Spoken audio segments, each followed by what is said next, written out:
All right, we're back on this Honda Foreman 500. It's a 2007. We're gonna need some accessories on this thing. Let's get some installed.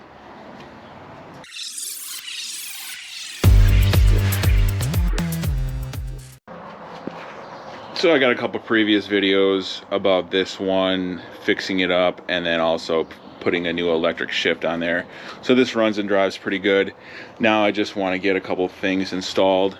You know, kind of like that one, I want to get a backrest on there, and then also probably put like a front box on the front. The headlights don't work, so I want to put like an LED light on here, and then I got this ATV winch, which I want to install on the front, and maybe put a snow plow or just have it in case, because my son's been getting stuck with his four-wheeler every once in a while, so it'd be nice to pull him out. So let's maybe start with this winch first, and then we'll get the rest. So this is the winch I got it at Menards. It was only like $100. So what we got in this box here. So I think it's pretty, I've installed one of these before. It's super easy to install, as in the wiring and everything. So let me get this mocked up here and see where we can install it. So I got the winch kind of mocked up right there. It's kind of underneath. There's a seems like a little spot. I'm gonna weld this iron onto there, one in the front and then one in the back, and then it'll bolt up. There's some bolt holes on that winch. I'm gonna have to trim this plastic a little bit, but it's kind of the only place I can see to put it. So I like that it's kind of tucked away in there. So I'm gonna cut that steel and then weld that on.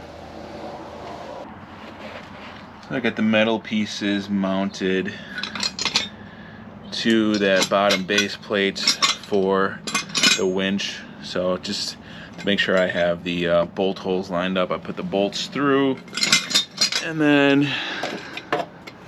you can go ahead and position this. So I got it positioned up there where I want it. It's pretty much centered, and I think it has enough space for that front winch spot. I might have to cut out a little bit of this, which I'm fine with, but I'm gonna go ahead and weld that metal on there, and then we can attach that winch.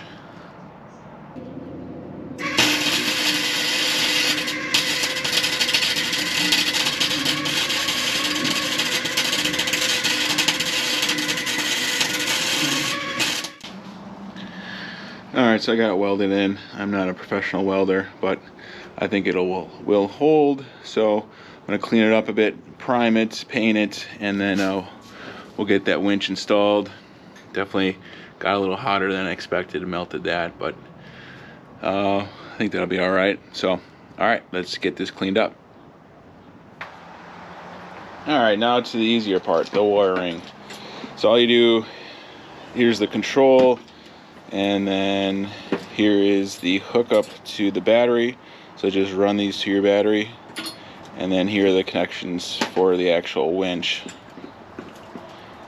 Basically just connect them all together, and then you're good to go. So I'm gonna route these wires. So my battery's back there, I'll route them up here. I think I'm gonna stick that up here, and then just run these front wires to the positive and negative on the winch. They make it really easy. So let me run these wires, and then we'll take a look when it's done.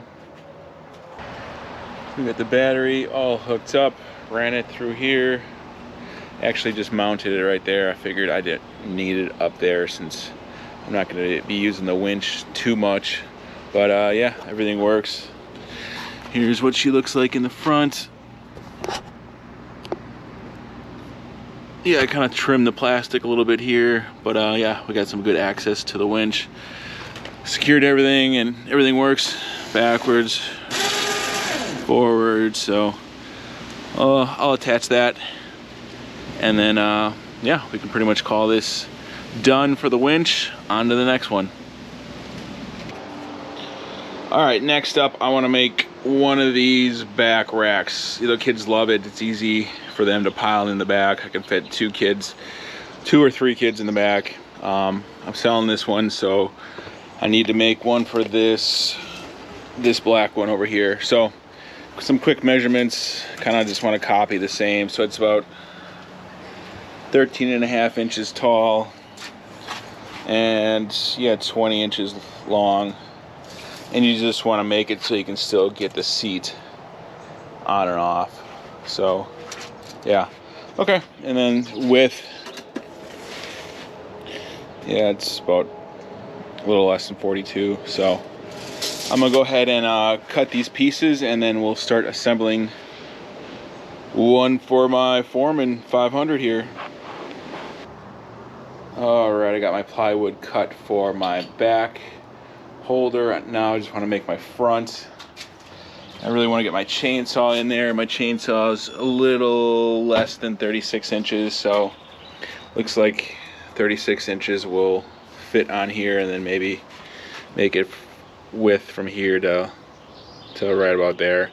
So, and I'm using 5/8 inch plywood. You're gonna want to use some thick plywood so it's nice and sturdy, especially for the back rack, because you know you're gonna be holding people and stuff back there. You want it to be sturdy. So I'm gonna go ahead and cut out this front one now. So here we go. I finished up this rear rack pretty much. You know, just put screws throughout the whole thing. Here's the rear on here. But yeah, it's looking good. So next I'm just going to sand it up and then prime it and paint it. So I cut it so I can still get this seat on and off. Here is the front. It's big enough to fit my chainsaw, which I wanted. I can still throw some other stuff in there as well. But yeah, it's looking good. The thing about these rear racks, they are pretty interchangeable between machines. So if you get a different machine, you can just take it off, and then you might have to do a couple different bolt holes to attach it, but they pretty much fit on most this size machines. So this is going to be good. So like I said, prime them, paint them, and then we will U-bolt these things on. Alright, I got this backrest all installed. You know, I got a U-bolt there. That one just went through with a screw because there's a screw hole on the other side, and then there's a couple U-bolts over on that side. I did add these handles, a couple drain holes in case it gets wet back there, but I primed it, painted it all. Just waiting for my yoga mat. I found that yoga mats work the best. The 10 mil yoga mat usually covers the back and so the seat and the back. So that's coming in the mail. I couldn't find one in the stores. And then over here, here's the front. I didn't U-bolt this one down. I just used these L brackets and then a bracket on the front. I don't know if you can tell. Yeah, there's a bracket right there. That way the U-bolts don't pop up when you're trying to carry stuff. So I got my chainsaw and I got a radio in there. And of course, you gotta have a cup holder. So I added a cup holder on that side so you can use the throttle and use your cup. So I think I'll install that when it comes in. I just glue it down. But I like to get some more lights on this thing because it's can't really see the best, especially when this thing is on there. This light is not the best, so I'm gonna throw a couple more lights on the front here. All right, onto the lights. Actually bought these, but I mounted them up and I just pulled them right off, so these are not gonna work. I have one light down here that seems to be mounted up all right, so I'm just gonna wire this up. I have a switch kind of mounted already, so just gonna run it from the battery to here with the red wire, and then the red wire to that light, and then this will act as an on and off, and then just run the ground. So I'm gonna go ahead and wire that up. I'm just gonna skip these, and then hopefully this light will work, because yeah, I don't know if I said it, but it's with just this one light, it's not that bright. And then I can't get these headlights to work. I've tried messing around with it, so this will be kind of my main source of light right here. All right, I finally got my rear cushion in, so I went with 1/2 inch yoga mat, and that covers most of the back here, or all of the seat, and then I did the back as well, but it's maybe 5 inches short on each side. But yeah, it's nice and comfy back there. the kids should be happy. And then I got this light switch in there, turn it on, and we have power to the front. So that kind of wraps up all my accessories I want to do. I did get a plow. Here it is. I probably will wait to put it on closer to winter. We got the plow and the mounting brackets back there. And check this out. I found a front mount ATV mower, so it's pretty cool. You know, it's got electric start. Engage the blades right there. You know, it starts off that battery, or you can hook it up to start off your four-wheeler. So I'm not quite sure if I'm going to need this right now, but so I'm going to wait. Maybe I'll do a future video about me installing this one. So this four-wheeler is pretty much all ready to go up north and start riding around. You know, maybe we'll do some videos about riding it around in the mud or doing some fun stuff. But you know, got the winch and that front basket in the rear will really help. So, and that extra light. So thanks for watching, and we'll see you in the next one.